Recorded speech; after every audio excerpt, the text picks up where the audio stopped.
نحمده ونصلي على رسوله الكريم أما بعد.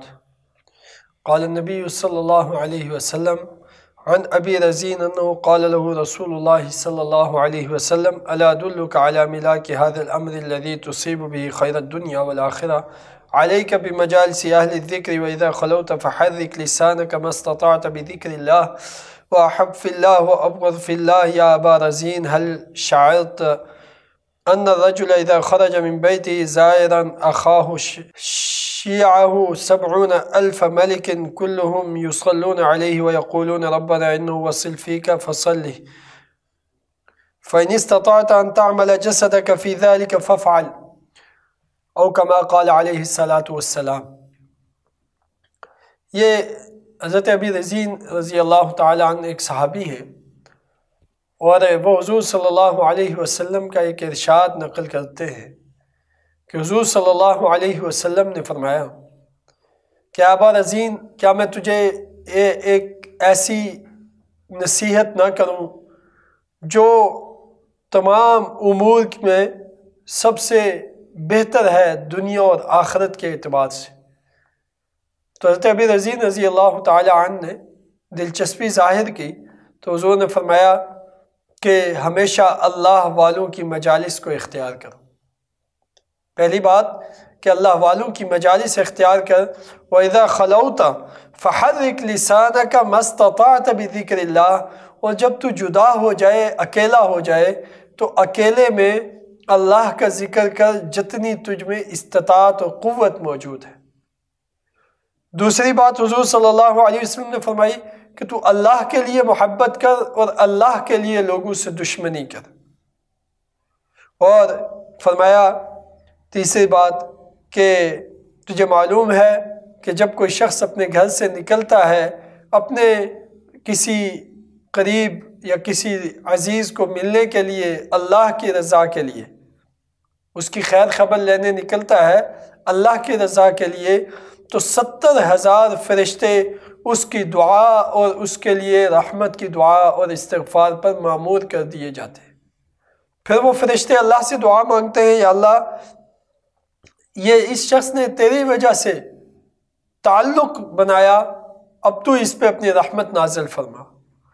اور پھر حضور صلی اللہ علیہ وسلم نے فرمایا اے ابا رزین اگر تجھے جان لگا کر ان تعمل جسدک فی ذلک اس میں تجھے جان لگا دینی پڑے جسم قربان کر دینا پڑے تو ففعل تب بھی اس خیر کے کام کو کر گزر. بہت اہم حدیث ہے ہماری زندگی کے لیے بڑی نمونہ قسم کی نصیحت ہے. فرمایا کہ پہلا کام اپنے لیے اچھی مجالس اختیار کرو. نیک لوگوں کی مجلس میں بیٹھو.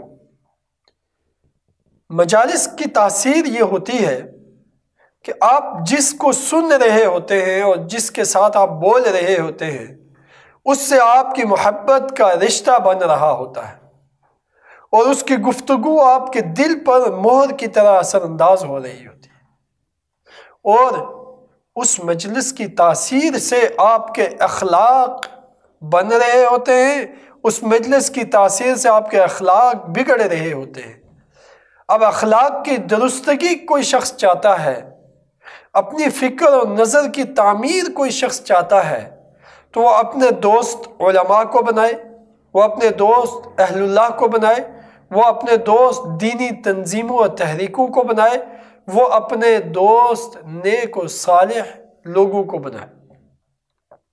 اگر کسی کو بدکار بننا ہے بد کردار بننا ہے تب بھی اس کو بد کرداروں کی مجالس بد کردار بنا دے گی بد اخلاق بنا دے گی فحش و عریاں بنا دے گی. آپ کو شعبہ جات کا آپ مشاہدہ کریں آپ کو علماء سارے ایک دوسرے سے ملتے جلتے نظر آئیں گے. آپ کو عریاں اور بے حیا لوگ میڈیا کے لوگ ایک دوسرے سے ملتے جلتے آپ کو نظر آئیں گے. ان کے نظریات ایک دوسرے سے ملتے جلتے ہیں ان کی سوچیں ایک دوسرے سے ملتی جلتی. علماء کی سوچیں فلم انڈسٹری کے لوگوں سے نہیں ملتی. فلم انڈسٹری کے لوگوں کی سوچیں علماء سے نہیں ملتی اس لیے کہ وہ علماء کی مجالس میں نہیں بیٹھتے علماء ان کی مجالس میں نہیں جاتے. لہٰذا اب علماء کی مجالس تو علمی اور دینی ہوں گی، نیکی اور صالحیت پر مبنی ہوں گی، اور ان کی مجالس فحشات اور بے حیائی اور فحاشی و ریانی پر مبنی ہوں گی۔ اب ان کی مجالس میں وہی چیزیں دوسروں کو آئیں گی، ان کی مجالس میں نیکی اور صالحیت۔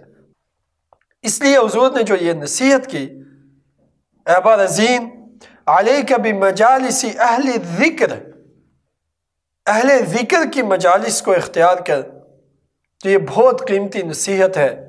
اور ایک دوسری حدیث میں آتا ہے کہ بندہ اپنے دوست کے دین پر ہوتا ہے، جیسے دوست ہوں گے ویسے بندہ خود بھی بن جاتا ہے، تو اپنے لیے اچھے دوست چننا۔ تنہا ہونے کی صورت میں کہ کسی سے کوئی ملاقات نہیں، کوئی آیا گیا نہیں، اب بندے کو کیا کرنا ہے؟ فرمایا فحرک لسانک بذکر اللہ ما استطعت، جتنا تجھ سے ہو سکتا ہے، جتنی تجھ میں استطاعت اور قوت موجود ہے، اتنا تو اللہ کا ذکر کر۔ اب یہ جو تنہائی ہے یہ بہت غنیمت اور بڑے سرمایہ کی چیز ہوتی ہے، لیکن تنہائی کا وظیفہ بھی حضور نے خاص طور پہ بتایا کہ تنہائی کا وظیفہ اللہ کا ذکر ہے۔ آج کل کی دنیا میں ایک بندے نے اکیلے کمرہ رکھا ہوا ہے اور وہ اکیلا کمرے میں رہتا ہے، تو اس نے اپنے آپ کو تنہا ہونے نہیں دیا، اس نے اپنے آپ کیبل لگا لی، ٹی وی لگا لیا ہے، موبائل خرید لیا ہے، میموری کارڈ بھر دیے ہیں، مختلف ویڈیوز بھر دی ہیں، نیٹ یوز کر رہا ہے۔ اب وہ تنہائی میں کسی اور کے دماغ، کسی اور کی مجلس میں بیٹھا ہوتا ہے۔ وسائل کی دنیا، ابلاغ کی دنیا، میڈیا کی دنیا ہے، تو اس میں اب وہ جو تنہائی کا اکیلے میں بیٹھ کر اللہ سے لو لگانے کی بات تھی، اپنے دل کی دنیا کو اللہ سے جوڑنے کا ماحول تھا، وہ اب ان چیزوں نے تنہائی ہی ختم کر دی۔ لہٰذا ہر وقت فون پہ تنہائی میں بیٹھے لگے رہنا، کسی نہ کسی سے رابطے میں رہنا، یہ چیزیں ان کی مجالس میں بٹھا دیتی۔ لہٰذا تنہائی کو گزارنا کیسے ہے اور تنہائی کو سرمایہ کیسے بنانا ہے، تو ان چیزوں سے بھی علیحدہ ہونا پڑے گا۔ ایک ٹائم ٹیبل رکھنا پڑے گا کہ میرے سامنے جو چیزیں موجود ہیں، جو ذرائع ہیں، موبائل ہے یا دوسری مصروفیات، ان کو کچھ وقت کے لیے بند کر کے رکھ کے تنہائی میں بیٹھنا ہوگا، اور اس تنہائی میں بیٹھتے ہوئے اللہ کے ذکر میں مگن ہو جانا۔ ہمارا تو کچھ لگتا ہی نہیں نا اللہ کے لیے، نہ ہم زبان استعمال کرتے ہیں اللہ کے لیے، نہ ہم اللہ کا ذکر کرتے ہیں، نہ ہم غور و تدبر کرتے ہیں اللہ رب العزت کی صفات اور اس کی نعمتوں میں، تو اب اللہ سے تو تعلق ہی ٹوٹتے جا رہے ہیں۔ تو وہ شخص جو اپنی آخرت کی فلاح و بہبود چاہتا ہے اور دنیا میں اللہ کی مدد و نصرت چاہتا ہے، اس کو تو اپنے رب کو ٹائم دینا پڑے گا، کچھ وقت دینا پڑے گا۔ اس وقت میں اسے اپنی چیزیں بند کر کے رکھنا ہوں گی تاکہ اسے تنہائی میسر آئے، اور اس تنہائی میں وہ اللہ کو باور کرائے کہ یا اللہ، نہ یہاں مجھے کوئی دوست دیکھ رہا ہے، نہ یہاں میرے کوئی رشتہ دار مجھے دیکھ رہے ہیں، نہ یہاں پر میں کسی کیمرے کی نظر میں ہوں، یہاں تو صرف تجھ سے لو لگانے، تجھ سے تعلق جوڑنے تنہا اس لیے بیٹھا ہوں کہ تجھ سے میرا تعلق یقین اور ایمان کی کیفیت کا۔ دوسری بات فرمائی کہ اللہ کے لیے محبت اور اللہ کے لیے بغض، یہ بہت بڑا احساسہ ہے کہ آپ کو محبت کسی سے ہے اس لیے کہ وہ اللہ کا فرما بردار بن کے رہتا ہے، وہ اللہ کی بات کرتا ہے، وہ اللہ کے قانون کی بات کرتا ہے، وہ اللہ کے ذکر کی بات کرتا ہے، وہ اللہ کی محبت کی بات کرتا ہے، وہ اللہ سے اپنے قرب بنانے کی بات کرتا ہے۔ آپ اس لیے کسی شخص سے محبت کرتے ہیں، اور ایک شخص ایسا ہے جو اللہ کی نافرمانی کرتا ہے، فحش و ریانی کو چلاتا ہے، تو اب اس شخص کی مصاحبت سے اس لیے کنارہ کش ہو جانا کہ یار یہ تو مجھے بھی اللہ کا نافرمان بنا دے گا، یہ اللہ رب العزت کی ذات سے تعلق کی بغاوت کی زندگی گزار رہا ہے، اس کے ساتھ میری دوستی نہیں چل سکتی، یہ گستاخ رسول ہے، اس سے میری دوستی نہیں چل سکتی، یہ ختم نبوت سے منکر ہے، اس سے میری دوستی نہیں چل سکتی، یہ دنیا پرست ہے اور دین سے باغی ہے، اس سے میری دوستی نہیں چل سکتی۔ تو اللہ کے لیے محبت اور اللہ کے لیے دشمنی، یہ اسلام کا مطلوبہ مزاج ہے۔ اگر میں کسی اللہ کے دشمن سے بھی دوست ہوں اور اللہ سے بھی دوستی چاہتا ہوں تو ایسا نہیں ہوگا۔ میں شیطان سے بھی دوستی چاہتا ہوں اور رحمان سے بھی دوستی چاہتا ہوں، یہ اللہ کے ہاں قابل قبول نہیں ہے۔ آپ کو انصاف اور عدل کے پیرائے کا ساتھ دینا ہوگا۔ آپ اگر اللہ رب العزت کے ساتھ محبت کرتے ہیں تو کسی بندے کے ساتھ محبت کرنے میں اپنی محبت اس کے ساتھ جوڑ کر کریں گے کہ اس بندے سے محبت کرنے کا اللہ رب العزت نے کیا حکم دیا۔ اگر اس میں دینداری ہے، اگر اس میں تقوی ہے، وہ دین پسند ہے، وہ دین کا غلبہ چاہتا ہے، وہ اپنی صحبت میں دین کی بات کرتا ہے، آپ اس سے دوستی کریں گے، یہ دوستی اللہ کو بڑی محبوب ہے۔ اچھا، اس غرض سے آپ اس کی ملاقات کے لیے جاتے ہیں تو یہ حدیث بتا رہی کہ آپ صلی اللہ علیہ وسلم نے فضیلت بیان کی کہ 70,000 فرشتے اس بندے کے لیے دعا اور استغفار پہ لگ جاتے ہیں۔